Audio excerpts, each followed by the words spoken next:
Hey, folks, this is Mike from the Battles of the First World War podcast, and we are back. And today we are having a third roundtable discussion of the French army during World War One, and we're going to be taking a look at the French army at the beginning of the war in 1914. This is something that in the course of the podcast we haven't really gotten into, so I'm super excited to listen to today's discussion. Once again, we are with some of the best Great War historians in the field today. With me this evening are Christina Holstein, author of several incredible guides to the Verdun battlefield, amongst other published works and articles. Steve Marsdin, a student and researcher of the 1914 Battle of the Frontiers and its effects. And Jim Smithson, author of A Taste of Success, the First Battle of the Scarpe, the opening phase of the Battle of Arras, 9 to 14 April 1917, as well as two guidebooks on the Arras battlefields. And again, I just feel this is the right thing to do. We offer a hearty thanks to Alex Lyons, whose idea these discussions originated from. So Alex will join us again for later episodes as we get deeper into the war. And I know he's challenged us to mention his great-grandfather's regiment, so I'll do it and go ahead and get it out of the way for everybody. It was the 315th Régiment d'Infanterie. So there we go. There you go, Alex. Again, we have an excellent group here, and as always, you must please forgive me for anything that may happen technically. So we'll go ahead and get started. And just before we start our discussion, I just want to give the listeners out there a quick breakdown of French units. We were just discussing this. So if I make any mistakes, please, folks, go ahead and correct me. A battalion coming in at about 4 infantry companies. A battalion of infantry was about 1,000 men. A regiment was 3 battalions coming in at about 3,000 men. We're talking full strength here, okay? 2 regiments made a brigade. 2 brigades made a division numbered around 12,000 men. And then 2 divisions made a corps. So anything bigger than that, you're getting into talking about field armies, and field armies, of which we will no doubt be talking about today, those depended on the mission and the availability of soldiers. So the sizes between the 4th, 5th, and 1st and 3rd armies, those are all very much different, just like in the German army. So with that, we'll go ahead. I'd like to begin the discussion today by looking at the French army in the summer of 1914 as war is declared. So in 1914, how ready was the French army for a conflict with Germany? I think we'd all probably agree that they weren't, but that's not very much of a discussion. They thought they were, didn't they? I think they thought they were. Okay. I think they thought, I'm not sure Joff did. Joff Barcamps thought they needed another year to 2 years to be at the peak, but it didn't have that choice. I think they were more, they thought they were better than they were. I think that's true, but no, they weren't ready for a conflict against Germany. For a conflict in their colonies, they were more than capable of holding their own, but to fight a modern industrial army, I don't think they were. Okay. And why not, Steve? Well, I think this could pick up on Jim's points he made in one of the early episodes. It's due to all the infighting, not only in the French army, but in French society as a whole, and politics, French politics as well. That had always been there, but during the latter part of the 19th century, and certainly the first part of the 20th century, it got worse. And at the time when the French army needed to get everything in order, it itself was divided. So at the time of the Belle Epoque, the middle classes aren't going to pay for military expenditure, increase their taxation because they're having a good life. The working class, with the rise of the socialist movement and sort of the military suppression, the Vigneron riots in the south of France, they're not going to support the army. So it's like when I said, the politicians didn't provide the funds or the backing for what the army needed, but the army, this part, didn't present a united front with Dreyfus, anti-clericalism, Masonic influences. They were riven. So if the politicians, because of the general society conditions, aren't doing what we want, you need to present a united front to go to them and say, look, this is what we need. And they couldn't do that. So the French army was falling behind and behind. They knew, or at least certain individuals knew what was needed, but there wasn't the political will or the pressure from the army to get that done. And I think that there are examples of that, but I'll let the others come in first and see what they think about that. Yeah, you're very right on that one. And I think one of the major effects it had that I see is that lack of cohesion led to a lack of real quality and especially staff training in the way that the Germans were doing all the way up to the start of the war. So you'd have a situation, and just to explain to anybody who's not quite sure about, staff officers are basically the ones who take the orders out there. A commander may make decisions, but it's a staff officer that will, at different levels, all the way from the general HQ, all the way down through the armies and then corps and then divisions, and even at battalion, regimental level. They're the people who will organize all the orders, interpret what the commander wants, and actually send out the orders to the troops to get that actually carried out. And unless you have a lot of training and practice in that, and the British Army was very much the same. Unless you practice that, it doesn't work when it hits the actual warfare. You may think you've got it all sorted out. Theoretically, you may think you know what you're going to be doing. All the people going through staff college and so on learn all the basics of this. But when you hit the real sort of thing and you're actually under pressure and the decisions have to be made quickly and commanders make decisions, but then all those commands have to go out properly. And the French had not really got that structure. They hadn't trained in that way.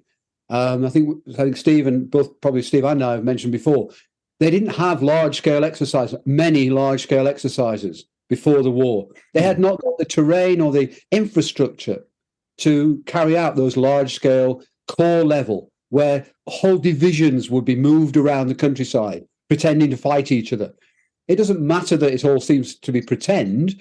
It's not really an exercise for the men on the ground. It's not that the infantry and so on learn, or the artillery learn a deal about those. What it's for are staff officers. So that when a commander says, I want that division to move over that way, all the orders go out to make it happen. And I think that was really lacking. The Germans had done that to a T. They had a professional staff that had trained quite well and trained very well, in fact, before the war. So as the war sort of went full scale, the Germans, in a way, could put that into action. Everything went, not clockwork, nothing ever does when you get into conflict, but it worked a heck of a lot better. And much of the problems that the French had, and we're going to talk about that later on, in those first weeks of the war, much of it could be actually put down, not, as we're going to talk about, to this idea that the French were just throwing themselves at the Germans willy-nilly, but that was an impression that came mainly because of the lack of actual control that was carried out by both leadership and staff. So that's another element that I think is where the French were less ready than the Germans. Christina, I don't know what you're thinking about on that. Well, I just wonder, on a sort of purely human level, if you've gone through things like the Dreyfus, which absolutely, I mean, the army was completely riven in two over Dreyfus. And then you've got all the trouble with the Masons and General André and the Affaire des Fiches and all that. On a purely human level, how do you work with people who have been on the opposite side to you for what, 10, 15 years? I mean, all the senior commanders who were junior at the time of Dreyfus, how do they actually manage to put that behind them and work together? What happens to the personal rivalries that there must have been? And more than that, more than the rivalries, the real dislikes and hatreds. How do they put that aside? Can they put it aside? I mean, is that also a factor at the beginning until the urgency of the situation really bears down on them and they can and it becomes unimportant? But I just don't see how they, how they just put it behind them and got on together. But as something, I don't know, nobody ever writes about it, so I don't know. But they were, when you read that this one was pro-Dreyfus and his, his chief of staff was anti, I just think, how does that work? Yeah, Dreyfus must have been like a Twitter row, a mega Twitter row, mustn't it? If you see what I mean. And in society and within the army, I don't know. I just wonder if it was a factor. Yeah, but particularly when they had the chance to work together in training exercises and overcome those. I mean, just to pick on a point that Jim said, because my own opinion, it's the single most thing that affected the French performance is that lack of training areas. What did they know that lack? There was that missing element. In 1897, a training program was approved for each French corps area. So France is divided into 21 or 22 military regions, and each provides an army corps. Each one was to have a corps-sized training area. On top of that, there were 3 larger areas where they practice even more larger scale manoeuvres with artillery and all sorts of things involved. That was passed in 1897. By 1911 or 1912, when Joffre came in, they still only had 2 corps-size areas and 2 even smaller ones. The Germans, each army corps had its own area, plus on top of that, there were 3 even bigger areas for the artillery to practice as well. So they knew what was needed, but there just wasn't the will to put that in place. And for example, I've written it down because I've got memory like a sieve. Between 1897 and 1909, there were 12 changes of war minister. Between 1901 and 1913, there wasn't a single year that Germany didn't spend more than 50% more than France on armaments and its military. And that decade plus, you can't get it back.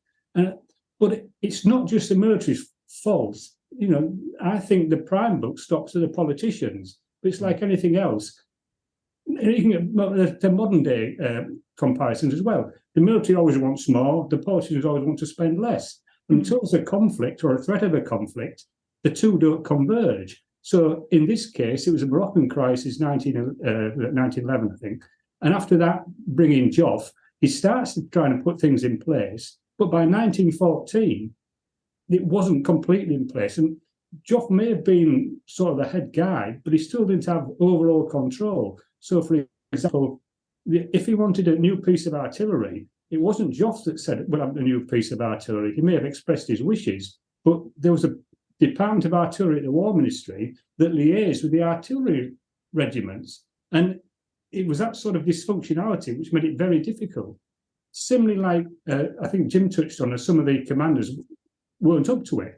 Joffre knew a lot of them weren't up to it, but he couldn't get rid of them because the only way up until late the 3rd week of August 14, if we get rid of a commander, was if he physically wasn't up to it. For incompetence, he couldn't get rid of them without the acquiescence of this Conseil Supérieur de Guerre. So you had to go through all the committee sort of stages. Given that there were no training areas, or very few training areas, there was limited opportunity where he could prove that the commanders weren't up to it to get rid of them before war started. Thankfully, by, I think, August the 15th, after the seriousness of the situation, he was allowed then, a special decree was passed by the government, that Joffre could get rid of commanders on his own without having to refer it to a third party. And that's when the process started to speed up of replacing people, obviously, which continued and sped up after the 22nd with the Mougeage. I think you mentioned. Sorry, go ahead, Jim. On the that thing about the politics, I mean, I don't think that's stressed enough, and I know that Goyle's book is very good on that in terms of he identifies that this idea of a war minister that changes so often, and the fact that that person is in a sense totally in charge of a military, even though often they were not military men, and that goes all the way back to the fear that the Republic had about the army. And about the fear that they had. And that's what people forget, that the French have just gone through this century of changes from a royalty to a republic, back to a royalty, to all sorts of things. And this republic did not sit on very stable ground.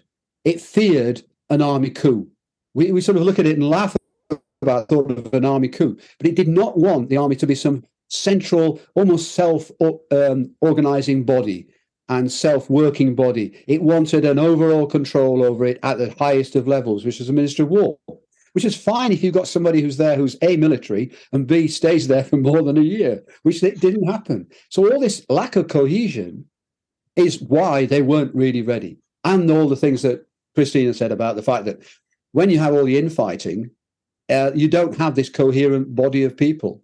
And also it means that people rise to the top for the very wrong reasons. Yeah. And that's why you have the absolute, if you excuse the phrase, idiots who should never have been commanding at Army Corps level, who were there in August and were not there by September. And we're going to see that later on today, I think, incredible how different the French army began to function when you go into the month of September.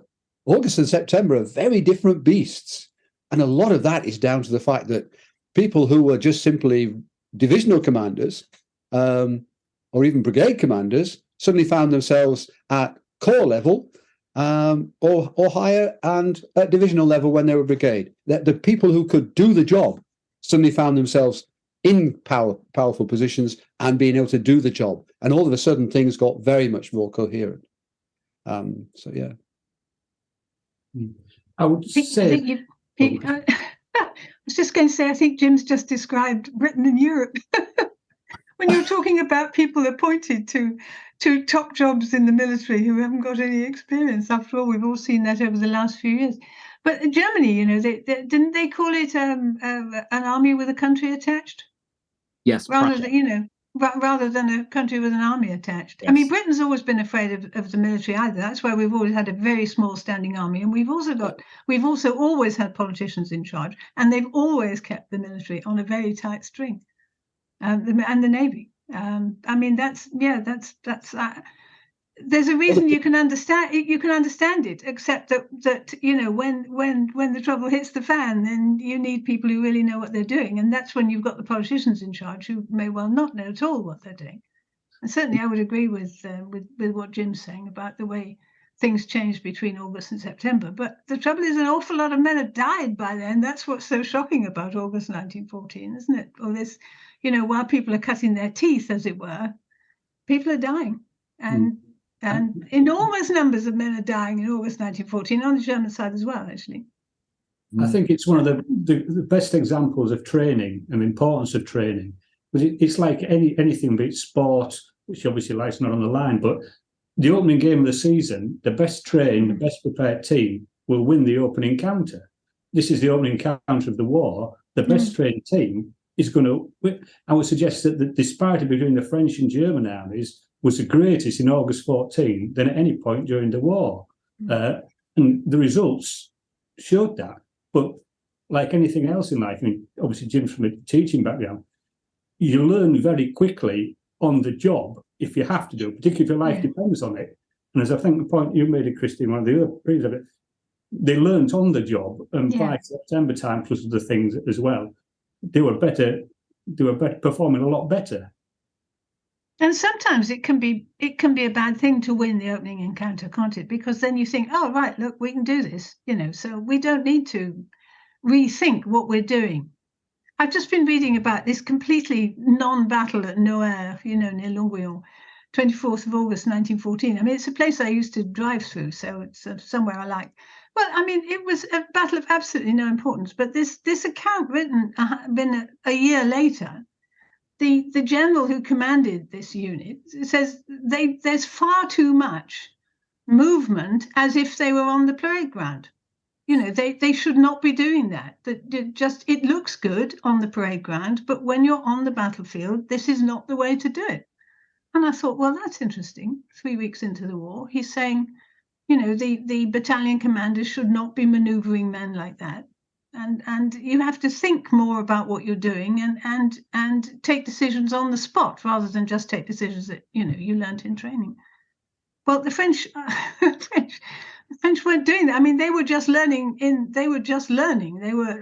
I haven't come across any accounts of the very early days of the war. Anybody says they're doing it as they did in training. They're just working out how to do it as best they can. The bottom line is most of them haven't been trained. And yeah, that's right. They're particularly the reservists. Yeah, absolutely not. And well, just on an interesting thing I thought of in terms of readiness, I don't think the Germans were ready for this war either. They thought that, and as Christina said, they thought they were. But I don't think they were. They thought that sort of success they had in August 14 would be it. Yeah. The same way as 1870 and 71, that they would, as long as they rolled over the French army in the first place, very near Paris, everything would just come to the French would just collapse. I think their idea was you win this major battle at the beginning, and that's it, you've won the war. And their great surprise, and all the accounts you read, is the shock of the German army when the French actually turned round and held on and counterattacked, all on the line. And they were just shocked. They just thought, they're just retreating, they'll keep retreating, we've won the war, all good. Because they didn't understand the scale of what this war was. Nobody did. I mean, who can see? It's so easy for us in hindsight to think, of course it's a big war. Of course it's going to go on a long time. They didn't think that. I don't think the Germans were ready for the type of war that we eventually saw. Nobody was. But they were more prepared for it. Everything's relative to the French. But they were, in relative to the French, they were prepared for the early battles. But then, But they were prepared for something that was going to be over in 6 weeks, weren't they? They weren't prepared for something that was going to last for 4 years. I mean, as you say, nobody was. No, but exactly. the idea, this extraordinary idea of marching through Belgium and swinging around west of Paris, surely only comes from having won the Franco-Prussian War and thinking that was easy, we can do it again. And that's always a mistake, isn't it? To underestimate the enemy. There's a distinct underestimation of the French there. Well, fair enough. I mean, I agree with you. I mean, there was no reason to overestimate them. But even so, that's a plan that was just never going to work, was it? No. And if it doesn't work in those opening weeks, it's never going to work. You put all your reserves in the front line to maximise the numerical advantage. By the time, as Jim, we're going to talk about, when we get to first team, they haven't got that experienced reserve to put into the front. They bring in young troops and people that aren't really up to the job at hand. Mm-hmm. Yeah, there are writers who will regard the German army as being very elite at this time, and that's why they were rolling over the French to start off with. But that depth, Stephen, is really an important one. And to say that they had the type of fighting in their grasp by then is refuted totally by what happens at first team, where you have exactly the same sort of attacks going on that the French are all criticised for so heavily in August. But even the Germans haven't learned from that. They haven't seen what happened there and thought, we can't do that. It's going to just be a disaster. So that's, again, that the whole idea about readiness is respected of where they were at any one particular time. None of the Germans were either. Speaking of of being ready, maybe thinking a bit on the strategic level. I'm not quite sure who made the comment in our community Google document here, but this talk about the importance of defending the Lorraine Iron Basin. Can anyone speak to that? And why wasn't that area properly defended? Well, that's something, that is something I really wonder about. Yeah, I mean, that just seems extraordinary. You'd think after the Russo-Japanese War, they would have realized the importance of iron and steel. I mean, most of the Lorraine Iron Basin was in France. Some of it was in occupied, in annexed Lorraine, but the big part of it was in France. And it was fantastically productive, and the most productive mines were on either side of the border. Now, Briey is about 2 kilometers from the border, I think, and the guns at Longwy fired right down into the mines at Longwy and in the valley running up into Luxembourg and Belgium. And I mean, when you look at the siege train that the Germans brought up to deal with Longwy, think, for goodness sake, this is an old Vauban fortress. Why on earth do you need that sort of a siege train for it? Why can't you just pinch it out, move on and let someone else deal with it? But nope, they had to smash it because they were afraid the guns would destroy the mines and the superstructures and the iron and steel works down below. The French didn't fire a shot in that direction. It just seems extraordinary. And there was no intention to develop it at all. The idea was to attack into the Riceland, and that's it. We're going to attack, and the war's going to be over. So we don't need to do that. But it's an absolute disaster for France, losing the Brie Iron Basin and of course the coal area around Charleroi. And in 1915. The Germans were, when they were looking ahead to when we've won and what we're going to do, to annexing the whole of the Lorraine Basin and, of course, all the coal area in northern France, so they could, keep their industry going. But I don't believe the war would have gone on for so long if the French had considered defending it and then had found a way of doing it. I mean, obviously, you've got to find a way of doing it. But no, it wasn't even discussed. And when there was the inquiry held to look into why not in 1915, which actually in 1919, which was held very quickly, didn't seem to me to come to any conclusion at all. And then, in fact, Messimy said that nobody had ever made him aware of the importance of it before the war, which just seems extraordinary, doesn't it? When it really were producing 83% of the French needs in iron ore. I wanted to ask. In 1914, yeah. I mean, it's just they're 62% of their steel. I think 60% of their iron and 83% of the iron ore. I mean, it was just extraordinary, and yet nothing was done. I mean, Brie was occupied on the 4th of August, and then the Germans moved. They left, then they came back on the 8th, and they stayed. That's it. So that whole area just passed into German hands without a shot fired in its defense, and it just seems extraordinary to me that the importance of it was not considered at all. But I suppose if all you're going to do is to attack, then, you're not going to need it because the war isn't going to last that long.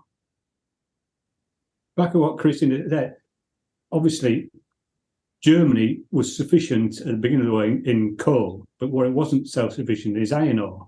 And by the fact that they could extract the iron ore from the Longwy-Brie Basin, it made them self-sufficient in iron ore as well. So it was not only a major loss to the French losing 83% of their own supply, it was a major gain for the Germans.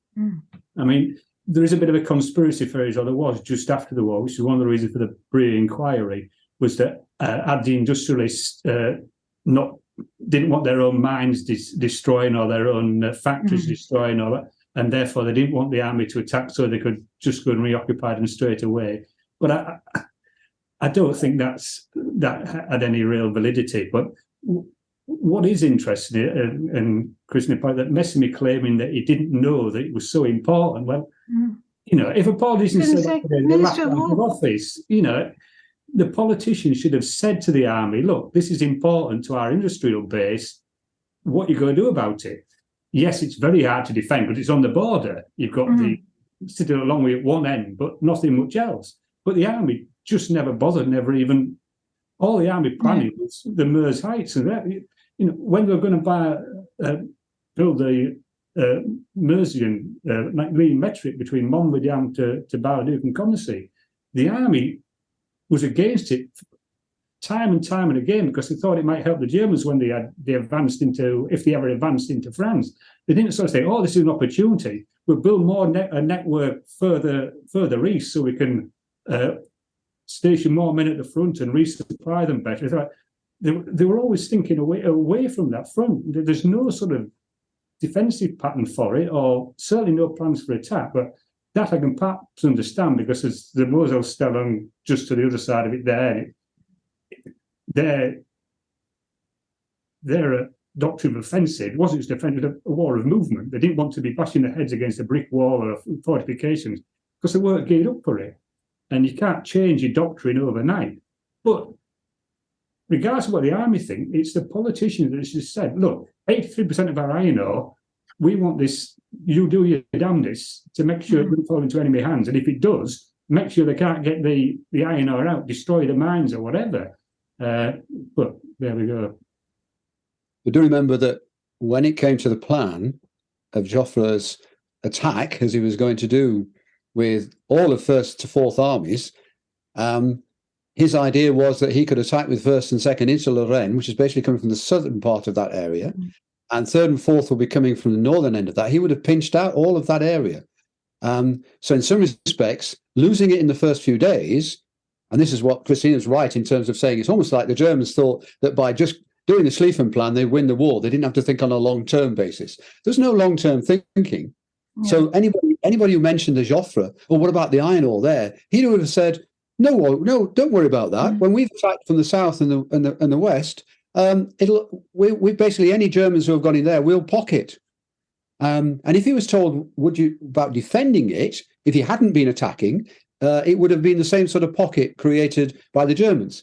Now, my thinking of it is that all that decision, Joffre did not want to revisit that decision of what he did in the beginning part of the war, which he would have had to have done if he'd have tried to argue why didn't we defend the iron ore area, because giving in to the fact that his grand plan was to take that whole area anyway with 1st to 4th armies. And we're going to disagree on that, but we'll come to that later, Jim. The other factor is involved is topology. It's a very difficult area to defend. If you look at the actual geology and topography of the area, if they'd have put units into there, with the strength the Germans had, which was demonstrated by 1st and 2nd Army being thrown back when they moved into Lorraine, they were just counterattacked and thrown back, but behind where they got to. Behind where they started from, the same thing would have happened. Any defence in there the same thing would have happened on either flank of that basin, and any troops that were trying to defend there, they wouldn't have even had to have attacked it because they would have just been trapped and cut off. So, yes, there are arguments as to why was it never talked about in terms of defending, but on the other hand, the idea that it would have shortened the war had they defended it, I will refute. Because I think the same thing would have happened if they hadn't, with the same planning that Joffre had. If part of it had been to defend the Basin, they'd have lost the troops in the Basin, because the whole thing would have gone wrong from 1st to 4th Army as it did, and they'd have been back towards the Seine, and even Verdun may have been in trouble then, because what you're talking about there is if you lose the Basin area badly, you can lose Verdun because of where it's situated geographically. So there's all sorts of, I think it's easy to say, why didn't they defend it? And yes, what happened after the war was clearly lots of people trying to cover up non-decision making. And I think the non-decision was, well, we're going to be attacking anyway, in the same way the Germans were, so we don't have to worry about the Basin. It'll take care of it because we'll be pushing the Germans back to the Rhine. Yeah, and plus they weren't there to fight that sort of war. The French army was built around offensive and, more importantly, movement. They didn't have the heavy weapons to, come up against the Muslims. Well, they didn't want the heavy weapons because it's a war of movements, isn't it? So that's why they've got the 75s, and you can, if they want guns, they can move fast because they're going to be moving fast. So, and the Germans wanted heavy weapons because they know they're going to be attacking forts somewhere along the line.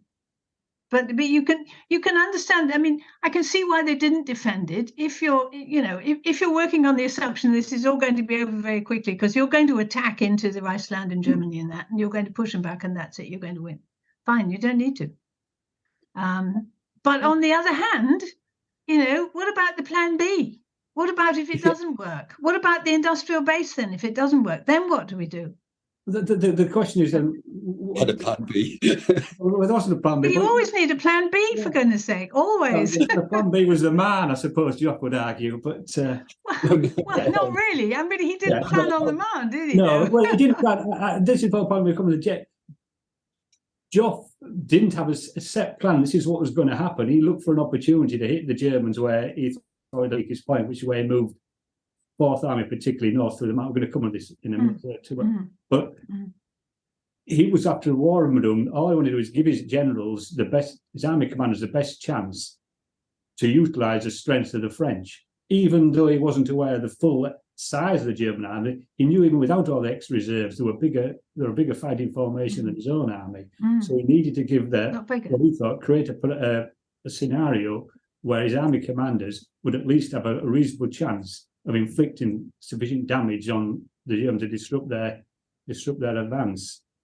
But at the end of the day, it's all well and good. But if your troops aren't up to it, and more importantly, your army, your field commanders aren't up to it, you can have the results that they had. So let me, I think this may be a good time, since we're talking about Joffre, we've been talking a lot about the French idea of attacking. I think it's time to talk about offensive outrance. So, of course, like as any general student of World War I will know, like, the French had their vaunted Plan 17, which as Jim has been talking about, like the Germans are going to come in, and the French are, the Germans are going to attack France. Well, the French are going to attack right into Germany, and that's going to, and that's what's going to seal the fate of the war here. So, if I can just pose the next question here. Grand Maison's doctrine of offensive à outrance is now generally maligned as having led to disastrous operations planning and battlefield tactics on the French side in the summer of 1914. This was the belief of offensive at all costs, as it is often translated. Employing this doctrine, French field commanders sent hundreds of thousands of young Frenchmen into what turned out to be suicidal charges against machine guns and artillery. Is this doctrine much overblown, or was it indeed as entrenched as we frequently read? Was there any validity to it? And now with what you've been saying here, perhaps it wasn't so much this doctrine, it was more of the staff work that led to some of these heavy losses on the battlefield.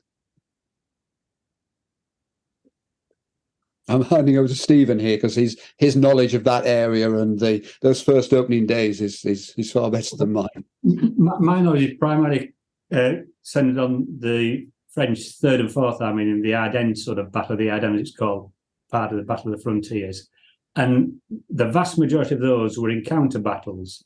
They weren't really, the French didn't have any chance to employ offensive à outrance. But just to go on more generally on the topic, most of the French army wasn't trained in it. They had the doctrine written down. Okay. But if you have a lot of things written down, but you're not practicing it, you don't train it, it's not going to be able to put it into practice effectively.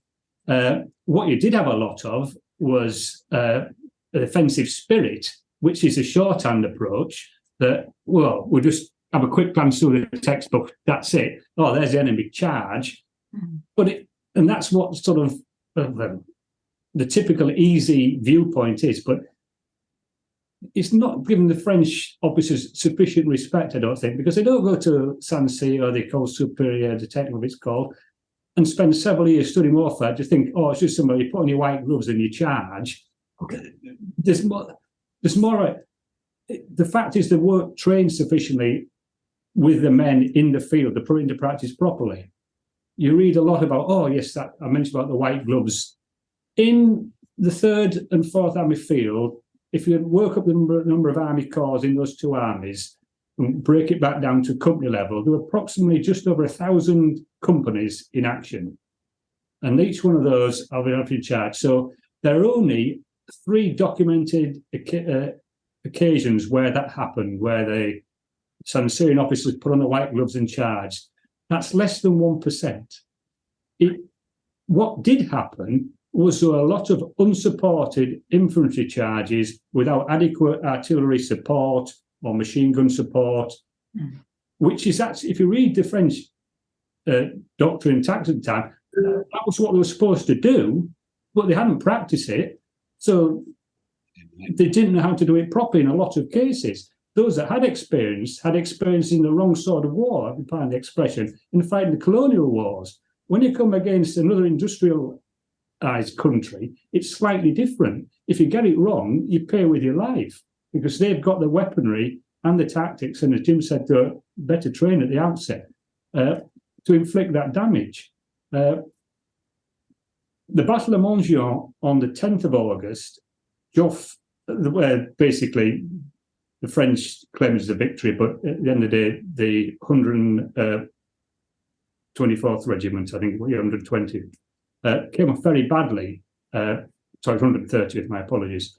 And they were rescued by General Cordonnier, who intervened. And the reason why they came off badly is they attacked without artillery support. He came in with the artillery and rescued the situation. After that battle, Joffre issued a memo which sort of said, basically, General must remain in effective control, mustn't advance without sufficient artillery support, must be adequate artillery and infantry coordinations, and so on. That was ignored on the 22nd of August, and he offered a very similar order after the 22nd of August. But you can't just tell people what to do when there's a million people to talk to. They've got to practice things. It's about education, training, learning. Just issuing an order, you ain't going to change things around. So going back to offensive outrance, it was hardly used in there because we're in counter battles. Most of the men weren't trained in it. Impact, did he have an impact? Tim Gale, in one of his articles he wrote for the British Journal for Military History, said, problem with the French thing, technology hadn't kept up with what the French wanted to do in a lot of cases. He was talking at that time particularly about tank doctrine later on in the war, but he also said it extended throughout the war. And it's true, because one of the things for offensive outrance, basically on a tactical level, you'd have a strong advance guard that would locate the enemy, fix the enemy, while the gross of the column manoeuvred to wipe out the enemy. Part of the doctrine was that the commanding officer of the division would lead either at the rear of the advance guard or at the very head of the following column.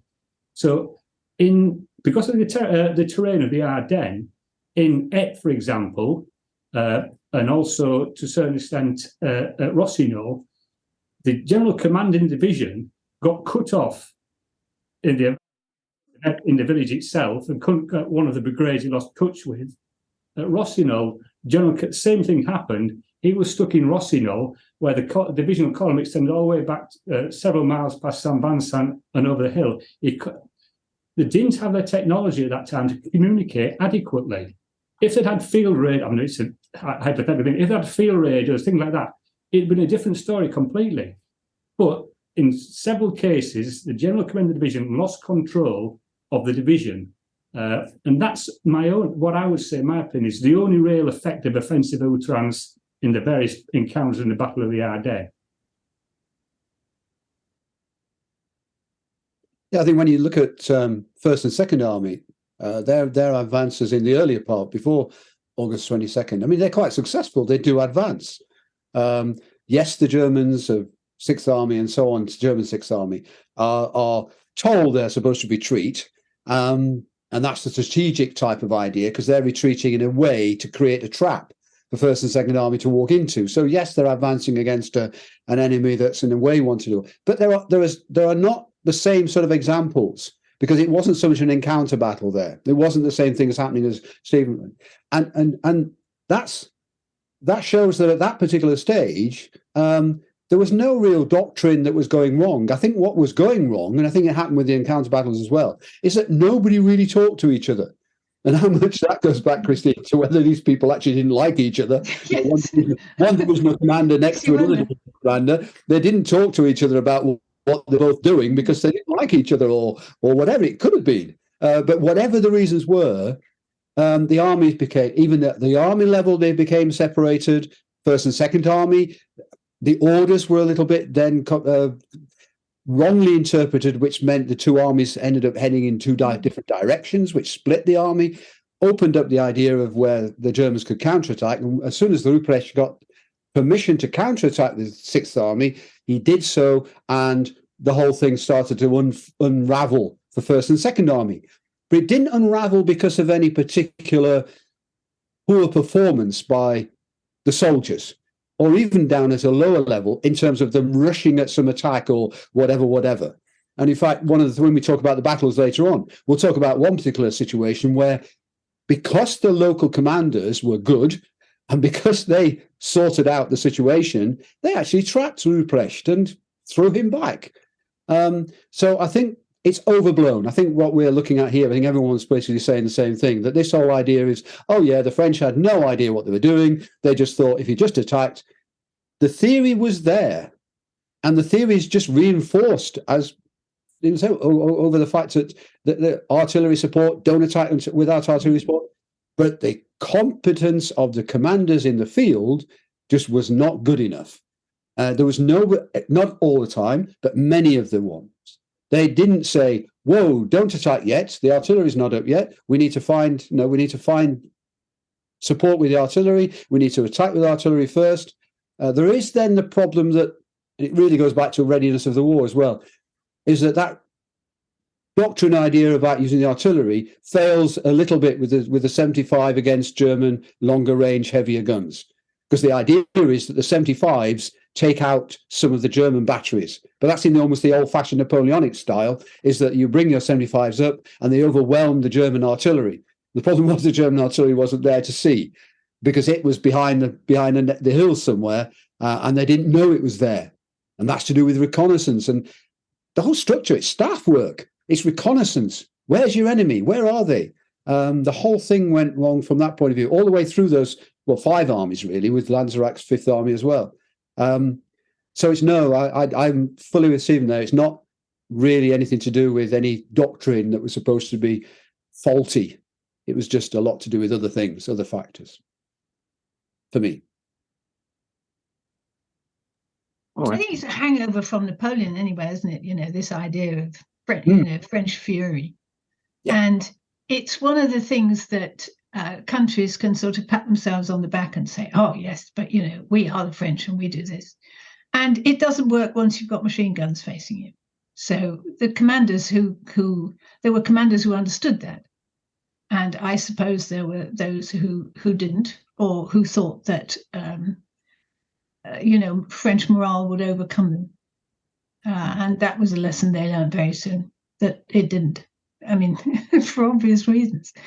But I think it's a hangover. It's a hangover from Napoleon that suited the mentality of the time, I think. And I think also it did give commanders at the beginning a way of saying, we only lost because the men didn't try hard enough. And after all, you see that with Joffre's comments after the 22nd of August. There were failures. There were failures on the part of the men and the commanders, and there should be sanctions.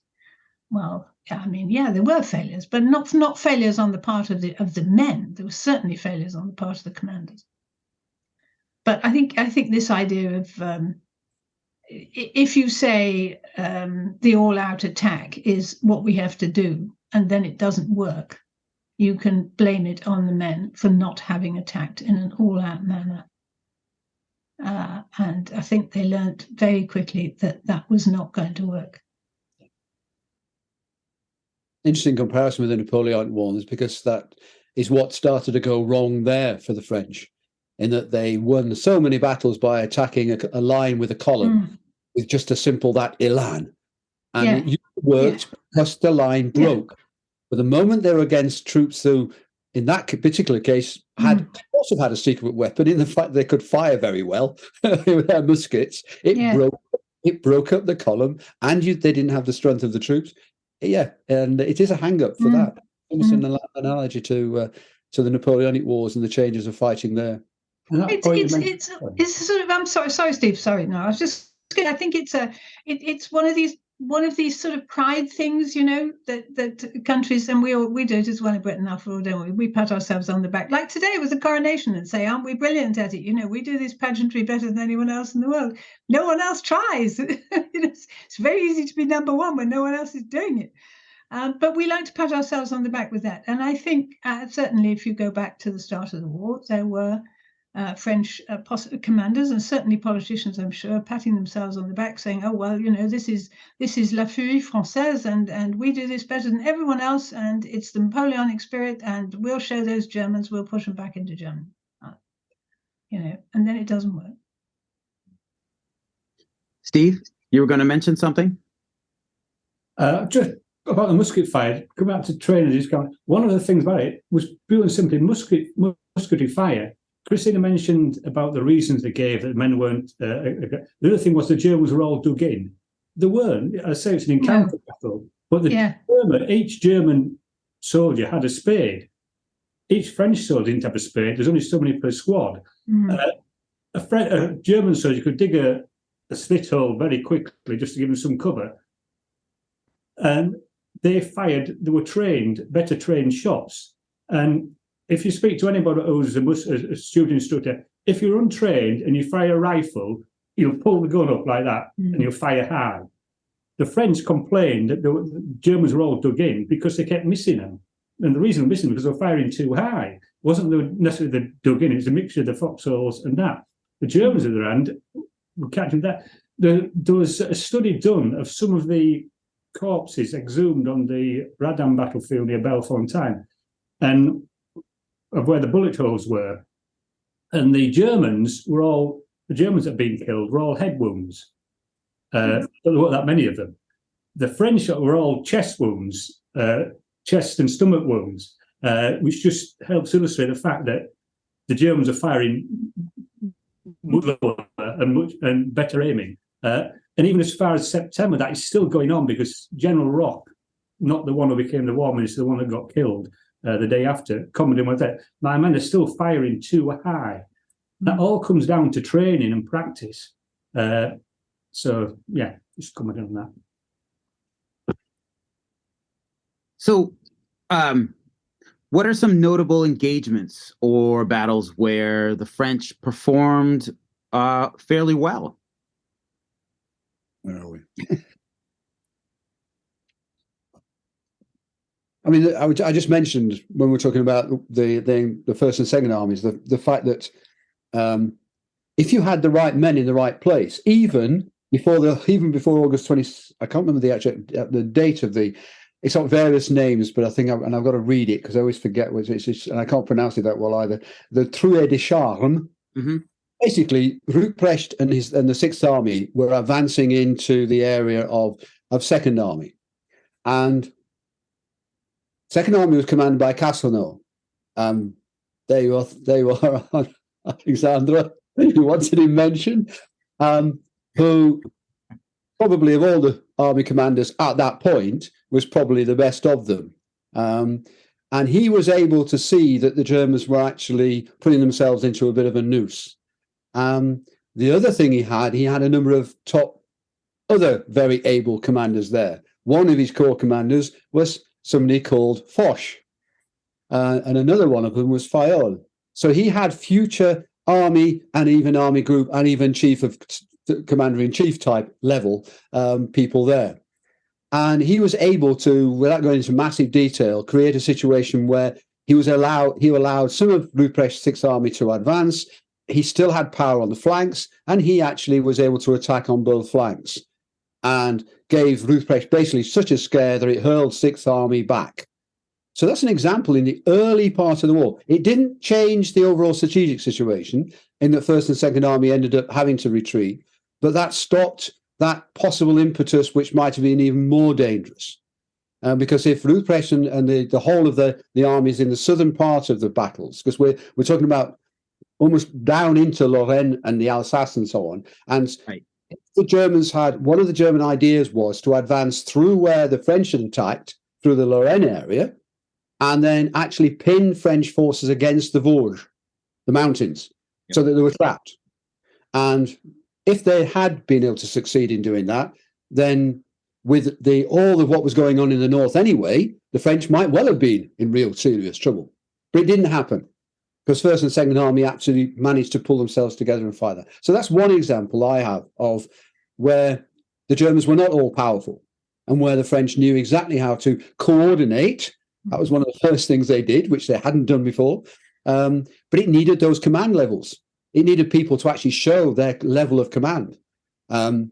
Interestingly, on that way, if you look at Foch and Castelnau through the whole war, there's not great friendship between them or great respect of each between them. One of the reasons for that is that Foch gets promoted above Castelnau, in a sense, but also Castelnau had given Foch a command to not attack in one particular situation. and Foch was going to ignore him. He didn't actually, because he couldn't, because the Germans attacked first. But he was ignoring the order. So Castelnau was not happy with Foch doing that. And so there's an enmity that goes through the war there. So if that's where that is at that battle where that enmity first arrives. But it just showed that the French had that capability. Picking up on what Jim says, one of the points he made there was it was the commanders. If you give them a good commander, the French would do okay. So you had de Castelnau under them, Foch and Fayol. If you go to the other end of the front, Lanzac, he had some damn good commanders in him as well. When you think of the people there, you Montjean, you've got Patin, you've got Franchet d'Esprit. And if you're looking for someone in those early battles to pick out, d'Esprit did really well holding back the Germans at Dinant. Because if Germans had got through there, they could have hit the flank of the whole of Fifth Army and by going to the BAF on the other side as well. So he did extremely well there. And obviously, when Lanzac went, he took over the army and those were all bumped up. So, yeah, but it's what we're picking as commanders. But these are commanders were in 1914, were still around in 1918. So they were pretty good. And that seems to make the difference. Because if the French were useless, you wouldn't have the man in a few weeks later. No one could just train on that. Yes, they improved the training. But one of the key things that changed was the limogeage. And you got rid of a lot of the NAF commanders. Some were dead because they were they got themselves killed. And the rest were switched out and moved on. Now, it wasn't an ideal process. You can't say that 100% of all the commanders that got rid of were rubbish, and all the ones that replaced with were a lot better. But overall, you had better commanders in the right place for the job in hand. And what it did, as I say, it was August the 15th, Joffre was given permission that he had the absolute right to replace a commander without reference to anybody else. So he could do it. Now, it wasn't Joffre who recommended everyone to be replaced, because he didn't know that, all those commanders. So, your divisional commander recommend is inferior, his subordinates, and so on up the chain. And because of that, yes, there's a lot of political infighting, because we mentioned, Christina talked about all the various factions within the army. No doubt some took this opportunity to settle old scores. But by and large, you had a better set of commanders in place by the time of the Marne than they did in August, at the beginning of August 1914. But at what a price. Just thinking about sorry, go on. Jim. Just thinking about the Troy de Charme you were talking about. Castelnau and Foch had both commanded on the frontier, hadn't they? And knew it very well as terrain. And I've wondered sometimes whether, how much that was important. I would have thought it was, that they knew the area physically extremely well, having commanded troops there before the war for several years. And Christina, if I can interrupt you for just a moment, I apologize. For folks listening, the Troy de Charme is an area that is between Nancy and Belfort, Nancy and the Vosges, Nancy and the Vosges Mountains. So we're talking very, very much eastern France on the old border with Germany, where I don't off the top of my head, I don't remember if the border is close to there today, but in far eastern France. So sorry about that. No, that's all. I just think that's one of the reasons why the battle there was successful for the French, because Castelnau had certainly he'd commanded on the frontier for several years before the war, and so had Foch. So they knew it very well. Whereas if you take Third Army, for example, General Ruffey, who was one of the ones who was sent to Limoges on the 30th of August, so he was in command for a month, but his entire army was formed on the 2nd of August. And it was an army. It was a particularly big army because it was supposed to be defending the frontier. I just wonder how that's a man who was given a command of an entirely new formation in an area that he didn't know, whereas Castelnau was given a command of and this is not a criticism, but Second Army, Castelnau knew he was going to command Second Army, and he knew the frontier, and that must have made a huge difference. But that effect of Stephen brings it to the second of the sort of episodes as examples that I put in the notes, which was everybody talks about the 6th of September, which is basically the beginning of the Battle of the Marne. And that, it works because 6th Army is being created near Paris. It attacks the Germans in the flank and the Germans retreat. As if the magic of 6th Army creates the whole thing. And that's not, that is really trying to simplify the Marne far too greatly, and also oversimplifies the effect of the southern armies and how their part in the Battle of the Marne. It tends to be seen as they all just held their line, they turned round, held their line, while 6th Army then made the Germans retreat. 6th Army actually came to a standstill in its attack when it attacked into the flank. But it had worked because it meant that the Germans had removed whole corps of men northwards to deal with that threat. And that started the whole process. But on the other hand, in the southern part, there was still great dangers. And Joffre knew that. And that's why he created the new army of 9th Army. He'd recognized Foch's capabilities and put Foch in charge of that army. And basically with next to 9th Army, and there was a great battle. Foch was actually quite significant in the battles of 9th Army in defensive terms to stop the Germans breaking through the central part. The attacks was not just 6th Army, it was also 5th Army. And that was the 5th Army of Lanzerac that Steve mentioned earlier on, of the work there. And the same commanders were there, except this time it wasn't Lanzerac anymore, but Deathray had been so good in that particular part that he'd become the army commander. So he was now 5th Army commander. And he had in 3rd Corps a new commander as well in Hache, Emile Victor Hache, I think it is. In it, he had 5th and 6th divisions. 5th division was Marga. I know Alexander will tell me which way it's supposed to be said, but Marga. And 6th division was Pitta. And they were tasked with attacking. But they weren't just with attacking. 5th and 6th division were supposed to attack and also support the corps on either side. But what was amazing and what was brought in there was all sorts of things that happened, because the corps commander, Hache, and also the divisional commanders had all sorts of things at their disposal. They actually had aircraft. They flew aircraft over to spot where the German batteries were. So the German artillery actually had something to fire at. They actually used the 75s in non-direct fire, which was not easy because it's a very direct fire type gun, but you can raise it. But they knew where to fire. He also he had liaison meetings between divisions. They liaised with each other in order to make sure that when they were attacking, each of the divisional commanders knew exactly what the other divisional commander was doing.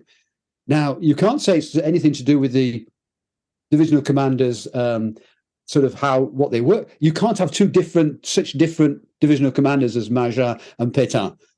One thought of as a thoroughbred, pusher, shover, whatever, and the other as this careful, very thoughtful type of systematic. But they both worked under what Hache had brought in terms of make sure you develop your army or your division in depth, attack in depth. One of the problems with both the encounter battles in 3rd and 4th Army and also 1st, 2nd Army is that many of the divisions attacked on a very broad front with all their men up front. So that if it went wrong, you're losing men out of everywhere and you haven't got any support. So if you're counterattacked, you have no way of holding the counterattack.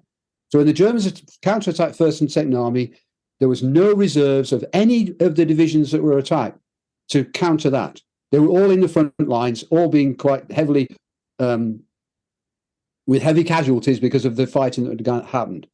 Now they weren't doing that. What Christina said earlier on about the fact that they were starting to do exactly, and Stephen, the idea was that everybody works together, and that finally these people started to make it happen. And the attack was quite successful. Not massively successful, but as I said earlier on, it shocked the Germans because the Germans thought the Germans were actually just marching as if they were going to march down to the Seine because they thought the French were going to continue to retreat. And all of a sudden, these divisions under very sort of active commanders got them going and got them attacking. So that was, again, the French could attack, they could do damage to the Germans. It was not, these are examples of where the French still had this fighting power. And that was the shock the Germans got. And they were fighting on French soil as well. Right. But you talked about the morale thing earlier on. One of the things that's said about the whole thing of the attacks of Fifth Army and also the defense of Ninth Army is that Foch's Ninth Army, although they were not destined to attack, they were following Foch's idea that you don't defend by digging in, you defend by attacking.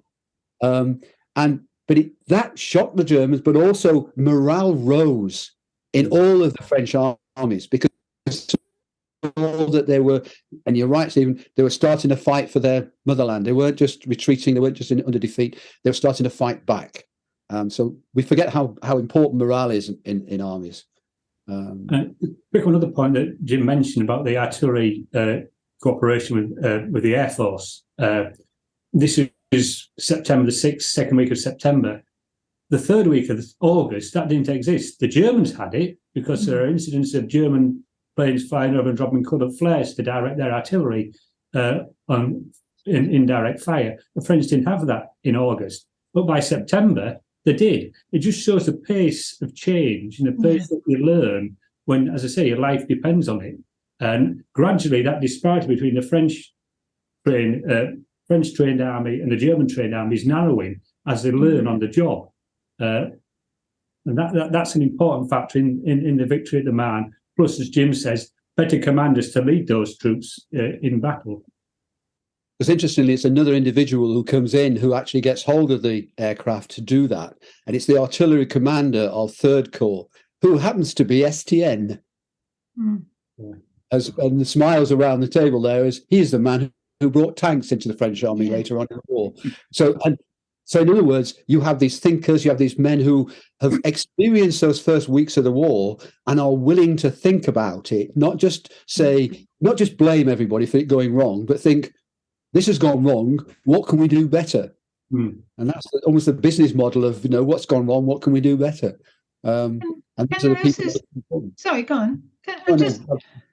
There's also what I call the puzzlement factor for the Germans, that it didn't work. And so, you've been trained to do something in a particular way and it's going to work. And then it doesn't work. And then now what do we do? Whereas for the French, they throw themselves at it and it doesn't work. And they have to think, okay, well, we've got to do something else. But they haven't got anything to unlearn. And the Germans have stuff to unlearn. And unlearning is hard. Yeah. And the first thing they have to unlearn is that this is going to be easy. And that the tactics that they've been training for and that were obviously going to win didn't work. They've got to unlearn that and then learn some new ones. And that's hard on the job. And that's actually harder than not having any training really, and then learning and then realizing you need some. Because the French are learning on the basis of utter disaster at first, but then very quickly after the Marne, there's a success there. So there's a morale boost and they can see what works and they can go on. But the Germans are looking at what didn't work. And that's much more difficult to get past. Yeah. And then they fall into the trap with that thought of, if this is not, we'll just move the armies further north and we'll outflank the French again. Yeah. We're good at flanking the French, so we'll do it again. Yeah. And that's, in a sense, my third one of the French showing that they had learned and how they could actually coordinate and move and fight in that time and again, the French also thought they were going to outflank the Germans, but most of the time the Germans got there first. But the French were able to coordinate movement, which they weren't very good at the beginning, and fight hard to actually stop the Germans on the Somme.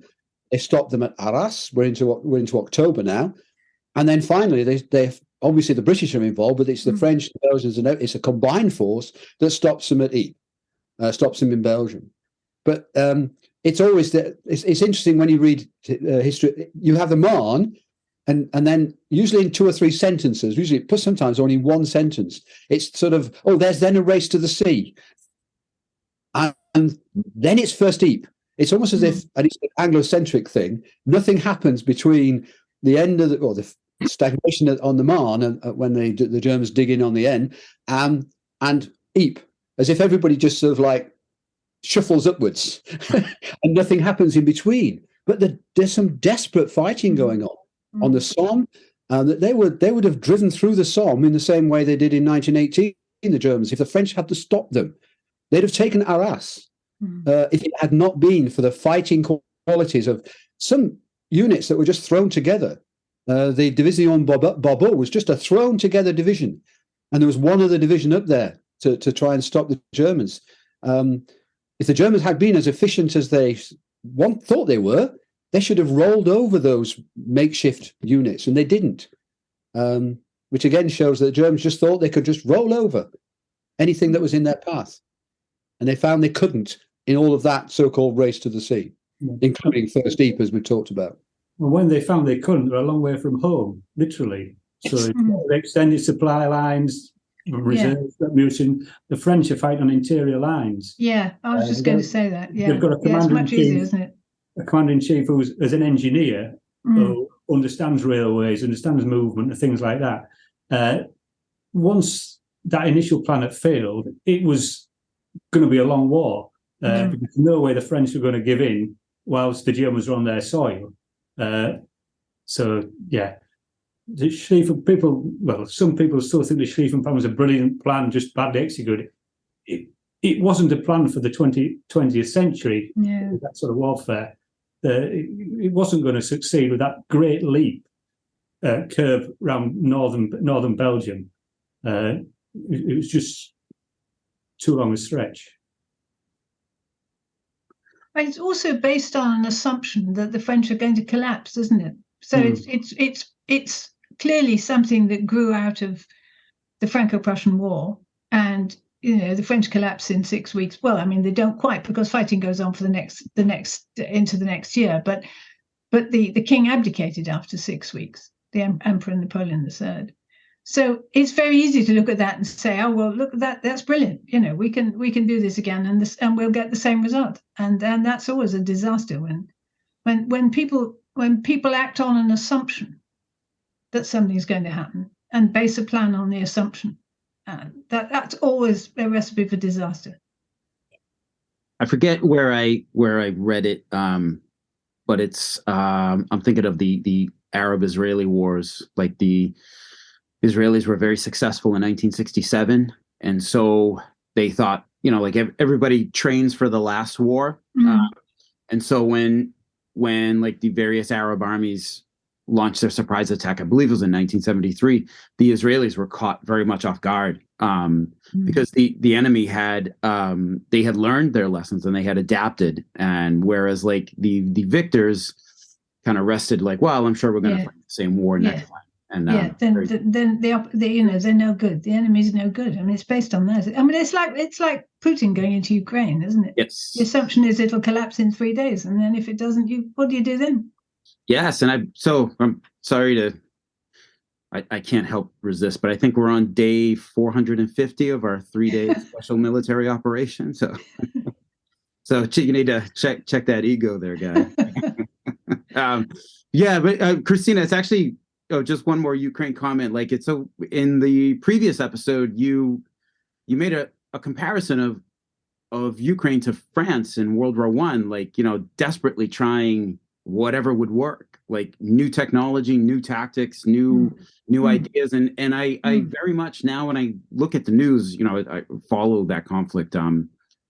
That is always in the back of my head, like like think about France, like they're just they're very much like France during World War I. So yeah. So as far as like the French being successful, I really feel I may ask Bart if he can like make a little inset with a static photo of Alex here, because he's just been like a part of this episode without actually being here. But I can't say I'm disappointed, but absolutely no mention was made of the taxis on the Marne and how they clearly won the Battle of the Marne for everybody. So I guess we'll just have to All 2,600 of them, you mean? Yeah. That was what they carried, wasn't it? Yeah. Out of the 150-odd thousand men in the Marne, or more. I don't know how many. If you take the whole of the Marne, I don't know how many thousands it was, but I think there were 2,600 carried in tanks. It was two. I think it was 2 battalions of the 103rd Regiment. That's all. That's all they took. But you imagine, the 600 taxis, 4 men to a taxi, 4 men to a taxi. Yeah. Where they're supporting machine gun and like that. Yeah. Even the most modicum of common sense, it's not going to be a significant contribution. Whereas Christina made a comment in the previous episode, it was more to do with morale and the French people, the Union Sacré, we're all in it together. It's like in Britain, people handing saucepans in the Second World War to melt down to make it to bombers and warships. It never happened, but people felt about it. Yeah. And in that way, it was important, and also for Gallieni's support. Yeah, that was good press. The material impact on the Battle of the Marne was negligible. All right, so we'll move on. This is going to be our last question of the evening here. So we've talked about the French counterattack with the Marne, the erroneously named Race to the Sea, which nobody was actually trying to get there. They were just trying to desperately outflank each other. So how successful can we say the French army was at the end of 1914? So let's say we get to Christmas 1914, front lines frozen, everybody's digging in. We've got the first trenches scratched into the earth. The French had stopped the German invasion, but now they're sitting in trenches. So organizationally, was it successful in its operations? I'm not sure what you mean by organizationally. I guess like as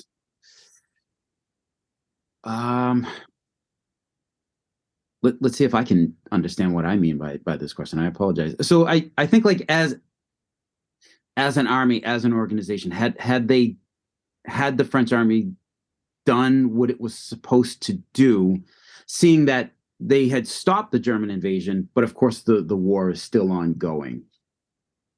I think they had stopped them. Go on. Sorry, Steve, go on. I was saying, if you asked them on August the 23rd, they would have been very happy with the situation December 14. But if you'd asked them on August the 21st, they'd have been disappointed. That's how I would phrase it. It was still in the game. I think that's sort of best you could say, but it was still in the game. Yes. The war was still going on. And the longer the war went on, first of all, the British army would build up. And then obviously later from 1970, the Americans would come in a bit. So the longer it went on, if the Germans didn't win those initial encounters, they were unlikely to win their overall conflict. So from that point of view, yes, perhaps they were happy and content. But at the beginning of August 14, they wouldn't have been happy with the performance. Certainly. I think perhaps something that I was thinking of, like, did the French army, did Joffre and various commanders, like at the end of 1914, were they like, oh, thank God, like we've held them off, we've stopped, we can take a breather now, and then we'll figure this thing out? Was there any sense of that, or was there a sense of like, well, we've held the line here, we're frozen, but I'm pretty sure in the spring we're going to get these guys? I guess like which line of thought was the most prevalent? I should think it was that one. Next year we'll get them. Okay. Yeah. I mean, they can be satisfied that they have not lost. Yeah. It's not the Franco-Prussian War all over again. They've held the line. France is, well, it's not intact, but I mean, there's a big chunk of it occupied. But they haven't lost, and so 1915 will get them. I think that's probably what they were thinking. I mean, reading Joffre's ideas and so on when it gets to late November, he already plans first Artois, which is basically around the Vimy Ridge area, which is not like second and third, much of a very large offensive. It really is to take the Germans away off the ridge of Notre Dame de Lorette Ridge, which is next to where the Vimy Ridge is, for those who know the area a little bit, and he wants them off there. And that's what the first Battle of Artois is all about. It fails, mainly because it's winter and it's not exactly the sort of conditions you can attack in. It was a horrendous sort of planning of attack. He already has in his mind plans for what becomes all the Artois and Champagne battles, which, I mean, basically that is the preemptive to what is going to be the discussion for 1915, is that as far as Joffre is concerned, the job has been half done. It's not what his objective was. His objective obviously was to win the war within the first few weeks, as was the Germans, because that was the thought process people had at the beginning of the war. But when realism kicked in to all sides, that this is not the same sort of war we've ever had before. You don't win by just having a major victory and the other side says, oh, fair enough, we'll give you this bit and we'll make peace. It was going to go on. His major aim then is to rid the country of the Germans, and that his mind must never vary from that. And the only discussion is how he then went about that, and that's the sort of discussion for 15. But he's already that's his mindset as commander-in-chief. That's his mindset as the French, and his pressures from then on is all about where do I destroy the German army in order to break through and rid the country of that. And he doesn't move from that. He doesn't move that all the way through the following year.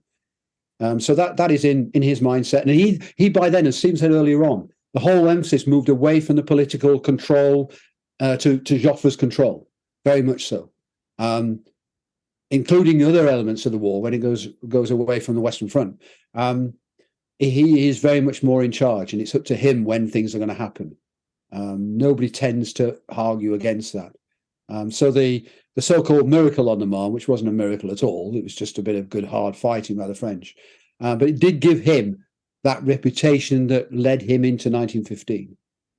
So I think, from my point of view, it's that sort of, I've done half the job. I've saved France. I've now got to defeat the Germans. Steve, any thoughts on this? No, I don't agree what Jim was just saying there. The other thing about Baron Joff, once he gets the overall control of the army, he's also got the political aspect in his head as well. He knows he has to do sufficient to keep the Russians fighting on the Eastern Front. He's very aware of that. And some of his decisions, they shouldn't just go in isolation what's happening on the Western Front. It's Joff has that bigger picture in his head.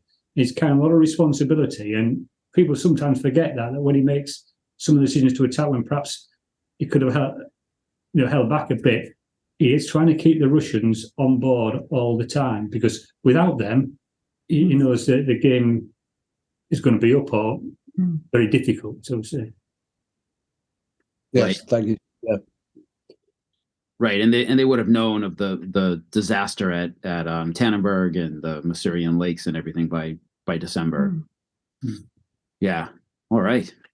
So I think this has been an excellent conversation. So we have found that Offensive Outrance was not as, pardon the pun, an entrenched idea as we thought it was. The French army did a lot learning on the job. Staff work could have been better, but I think what everyone here has indicated is that commanders on the ground very quickly adapted to the situation and started to coordinate and work together, and you had some, if not dynamic, then fast thinkers on the ground who could get in and sometimes fix messes that they were thrown into. So excellent. This has been an excellent. Just in terms of the 14-15 drift. Yeah, please. All of that thinking that you're talking about there leads to what is usually, I'll not do the long French thing, is a note 5779, which just happens to be, it's quite a long descriptive way of how the French army is supposed to act. and it becomes the doctrine in 1915. But it stems from all the experiences that they've had in 1914. And within that document are some of the elements which are eventually regarded as the way that the Allies win the war. From the idea of combined arms, ignoring tanks because it wasn't thought of then, but the idea of combined arms of artillery, infantry, aircraft, even down to things like rolling barrages, even things like the idea of sending moppers up, in the English term, after the attacking troops, because you're going to have people who are in dugouts and so on who need to be got out of there, because otherwise they're going to shoot at you from behind as you advance. All of these things are in that note, and that's how fast the French moved in terms of what almost could be called amateurish beginnings that we've described earlier on in this session of August, where they didn't really seem to know what they were doing. Anybody seemed to, not because of a doctrine, but just because they really weren't trained properly to know what they were doing, to seeing how the war was eventually going to be won. It wasn't won for all sorts of reasons that quickly, but that embryonic foam was created within the 1914 battles.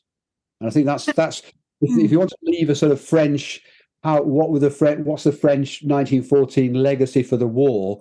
It's that learning process.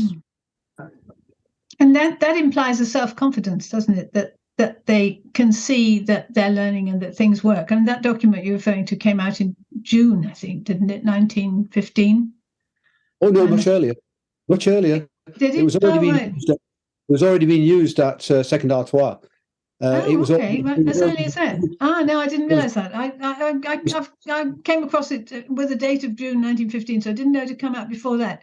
But that implies terrific self-confidence, I think, to say, actually to draw conclusions and to be able to pull the threads together and produce a document like that that really shows there are minds there really thinking about what's happening, what has happened, and how it can be used, and that's an intelligent army learning on the job and learning fast. It's distributed in February 15. Oh, as early as that? I didn't know that. Right. The divisions have already trained with some of it. Not all. Obviously, it's one of the you pass commanders these things, but some of them just ignore them. But but you can imagine, you can see the thought process that must have been going on October, November, December, because something like that doesn't get printed straight away, doesn't get published, created straight. It implies a terrific clearing out of dead wood, doesn't it? To get that far, that fast. Both personnel and mind thought. Yeah. And as we said at the beginning, it's what Joffrey started from 1912, but the war accelerated because he was allowed to, and he had to. It's just, as I say, it's shame it took the war to happen. Yeah. It comes back down to the training, lack of manoeuvres, and but we started at the very beginning. But picking on what Jim was saying, and Christine as well, to coin a cliche, it's the learning curve. Yeah. Talk about the British Army and etc. The French were there first, and their learning curve was pretty damn steep.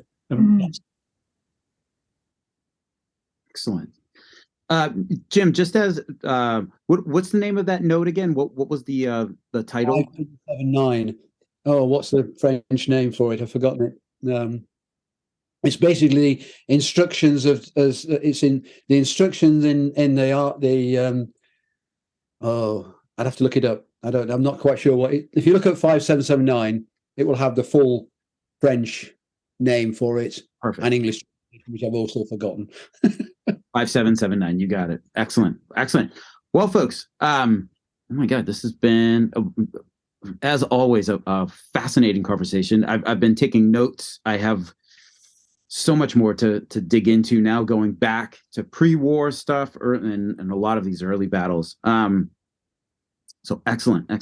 Thank you so much again for taking time out of your evenings to come on the podcast and to help shed light on the French army during World War I. I very much look forward to the 1915 episode because I think much like 1914, I don't think a whole lot is known about the French army in 1914 and 15. So especially these 1915 offensives like Second Artois and the Champagne battles. So yeah, I look forward to the next time we can all get together. I know summer's coming up, so I'll send out messages for when to plan for the next one. But thank you again, and I Thank will. you. Yeah, fascinating conversation. Thank you so much. Thank you. Thanks.